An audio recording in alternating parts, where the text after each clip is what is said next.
Adam, are you expecting to make any changes this week for Richmond? Yeah, well, I think we'll make a few. Yeah, we are missing a few quality players, so we won't get them all back. I think there'll be 2 or 3 will return. I think Josh Kennedy will be available, and then Oscar Allen comes off the concussion protocols. He's been clear for a week or so, and then there'll be a test on some other guys. But I don't think McGovern, Kelly, Shuey, Shepherd. We have to see where Duggan's at. So they're all not far away, but maybe not this week. So we've got training today, so we'll see how we go.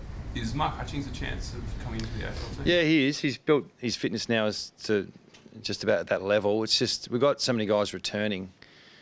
Getting them through the game is really important, but making sure we're not too underdone when we play. So, Shannon Hearn's been back for 4 weeks, but that's a 6-week return build, to get to full fitness. Liam Ryan's the same, Yoey's the same, and then we get a few guys who've been out for a little while as well. So we just got to be careful we're not really good on paper, but not being able to sustain 4 quarters. So we've got to keep an eye on that.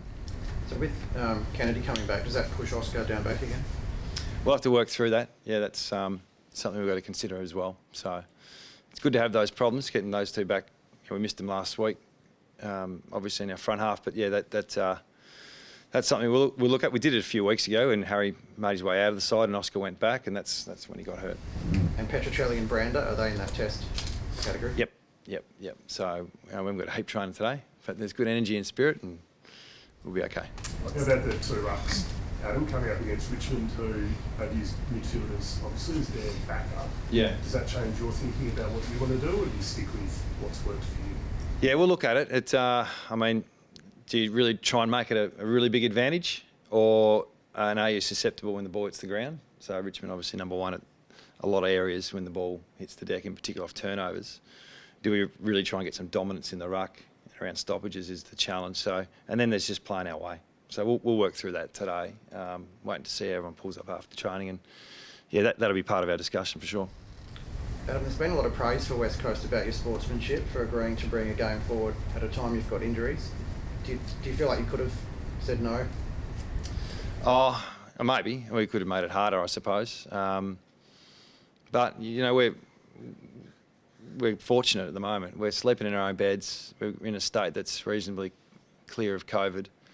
Some of these teams have been on the road for 2 or 3 weeks. And, yeah, we want to be ruthless as well. We want to take every advantage we can get. But I think doing the right thing for the competition is important as well. So, yeah, that's the way it landed. The AFL probably would have overridden us anyway. You speak of spirit and energy in the group, Adam. How much from last week, that win, did that provide a bit of momentum for the backup here, perhaps? Yeah, look, for the day and for who we had out, sort of backs against the wall type of stuff, and the spirit, energy, youth, and leadership as well. I think it was a really important game for us because, we'd had a couple of poorer games, or games we didn't win or didn't play 4 quarters.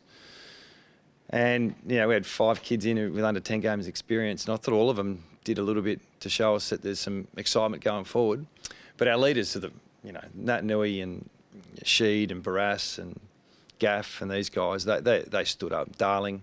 So it's pleasing to see when we're missing a few soldiers, we've still got some good leaders out there, and some of our kids got really good opportunity. Where do you see Richmond sitting? Not number 1 at the moment, but true. But are they hitting their straps at the right time? Yeah, well, we're on the same wins, so it's a massive game for both of us. It's a chance to consolidate up the ladder a little bit. They've probably got 19 premiership players playing at the moment, so I wouldn't say they're missing too many. They're missing a couple of keys. So getting close to full strength, getting confidence. They know how to take it up a notch when they need to. And, they won the last 2 out of 3 flags, or 3 out of 4 flags, sorry. So they're in a good space, definitely. But, so are we. When it comes to finishing top 4, I know it's a long way down, but it's this time of the year we have to put the foot down a bit and start making some ground on those teams up the top. I know that's the long-term projection, but it's time. But back after the 8's probably not going to get done this year in many ways. What's that? Well, it's harder to do. Oh, look, we live in the space. So let's get to finals as quick as we can. And if we make and qualify round 20, we'll take it, So we want to qualify as quick as we can, and then we start looking up. That's the only time we'll look at it. So I think there's a real battle for the top 8, and we're right at the bottom of that top 8. So this week's critical for that, little part of the season. But then next week we got the Bulldogs, and then we got Sydney, and so yeah, big challenge for us. We're looking forward to it. Can't wait. How much do you focus on the last 10 minutes of that Richmond win on the weekend where they just went crazy with those 7 goals? Oh yeah, we'll look at that. We really need to play our way. We need to try and get the game on our terms as much as we can. We know what Richmond do. They know what we do.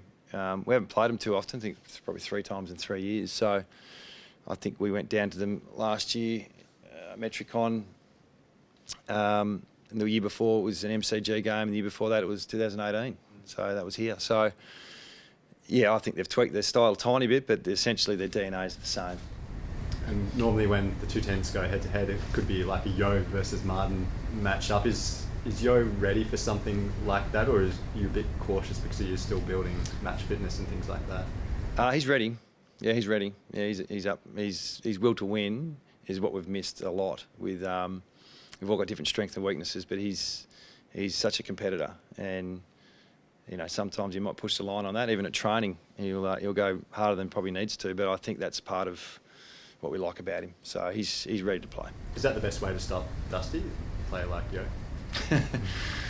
I'm not sure. Yeah, look, he's the best player in the comp, has been for probably 3 or 4 years. It's not about Dusty. It's about the whole team. Yeah, some of their players are A-grade talent, and he obviously caps it off, and in big moments he does special things. So we've got to be aware of that, but there's plenty of other good players who seem to be doing the same thing as well. And without Shepherd this week, we saw Shea Bolton really turn it on in that last quarter. How much of a challenge is it stopping someone like him without Shep? Yeah, no, we're going to have to do it together for sure. Yeah, their speed at ground level, pressure in the front half, scoring off turnovers. They're all the stuff that they've been good at for a long period of time. So, yeah, we're going to have to do it as a unit this week. Joe's probably unique as a midfielder because of his background as a defender. I mean, if you go with that matchup, could he even go down back and take Dusty forward as well? Yep, absolutely. I think we did it a few years ago. Mixed success, but he's that type of player that could do that. That's happened a few times against the Tigers this year, but that's not to say we're going to do it. And given all their dangerous smalls like Bolton and that as well, with no Shepherd, who steps up there? You look like you've got a fair bit of faith in Rotham this year. Is he quick enough to do a job? He's quick, yeah. There's 5 of them, so we can't have one-on-one matchups. There's not enough players. We're going to have to do it together and take the most dangerous and really work together as a unit to get this done. So that's one of their strengths, but we're aware of it and we're keen to give it a go. After the Adelaide game, Adam, you and Jack kicked that bag before. You spoke about wanting to be a system team rather than talent. Yeah. How's the system come on since then? Well, look, I thought on the weekend we really lent on roles and system, and we were a bit braver with the ball. So yeah, that's always been the case for us. And then talent is so good to have as well. So you can have the best system in the world, but you need a bit of talent as well. So yeah, we're hoping that can complement the way we play, and we're always evolving.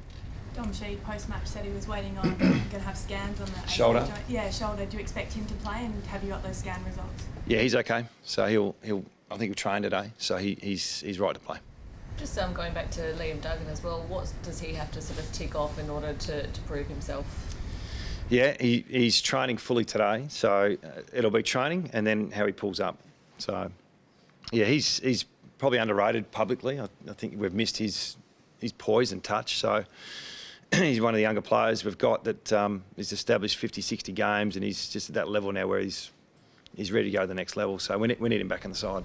And just Liam Ryan, he looked pretty sore the other day. I mean, understandably so, he had a big game the other day, but how's he pulled up, and will he be able to sort of do the full training today? I hope so. He looked okay in the rooms, but he looked sore before the game last week. So I was in the box going, oh, Liam's off. He's no good. Look at him. He looks really sore, and his back looked tight, and he took mark of the year. So, yeah, he wants to play. He'll play. He's doing everything he can. He's improved so much with his prep. So, yeah, I think hopefully he trains today and he plays. Has he been telling JK just clear out Get of out my way? of the way.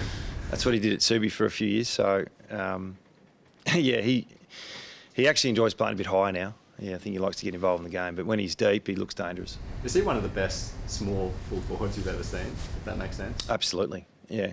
Yeah, he's all Australian now. He's only been in the system like 3 years. So, yeah, and he's still building his fitness, but he's got a really good footy brain. And when he gets all that, he gets his body right and his brain takes over, he's pretty special. And apart from Shep, do you expect anyone else to miss this week? From the weekend, yeah, well, there'll be a couple of little niggles that'll come out in the next couple of days. So we didn't get through unscathed, unfortunately. Are they big name niggles, Adam? They're all big name niggles. Yeah, no, we'll work through that today with training, and some guys are really close. Some guys might just miss the mark. So Can you just clarify quickly, Luke Shuey will come back via the waffle? Is that sort of cast in stone yet? Or? yeah, because of the bye change, we were meant to play Subi next week, so that's still in play. I think Luke will play that game. Yeah, so he's prepped so well. We've given it extra weeks, and now his next step is footy. So a bit like Yowie, he'll get some minutes next week. Adam, the club's shared a pretty epic rivalry with Collingwood in the last few years, and I guess you and Bucks have been at the forefront of that. How, given everything you've been through in those big finals, I guess you've obviously experienced each side of it. How did you reflect on yesterday? What happened? Yeah, he's all class, isn't he? Bucks, the way he handles it. I mean, his ability to articulate situations is elite. But from a coaching point of view, we've sort of grown together a little bit. And we went to San Francisco together on a bit of a study tour for a week or so, and with Dave Whedon 5 or 6 years ago, and yeah, get his footy brain, his insight. Yeah, he hasn't obviously tasted the ultimate, but he's. I don't think he'll be away for too long. I feel like he needs a good break, and then he's probably too good of a coach not to keep coaching. And after the grand final, did you have any sort of catch up or debrief ever? Oh no, we did shut down conversation for a little while after the grand final. But respectfully, we see each other and hear from each other every now and then. And yeah, I've got nothing but admiration for the bloke. I think he's worked his way into being an elite coach. And I guess naturally you've got an appreciation of the fine line. I guess in another world he could have been a premiership coach. And different press conference for me today, maybe. Yeah, it is that close sometimes. You got to take your opportunities. 10 years in the system, and obviously, it was in consultation with the club when he put the club first. And from what I can gather, it was, was he up for another complete rebuild and 4 or 5 year challenge, and he chose to not take that on. So along with the club, so yeah, like I said, he's handled it really well, and all the best to him.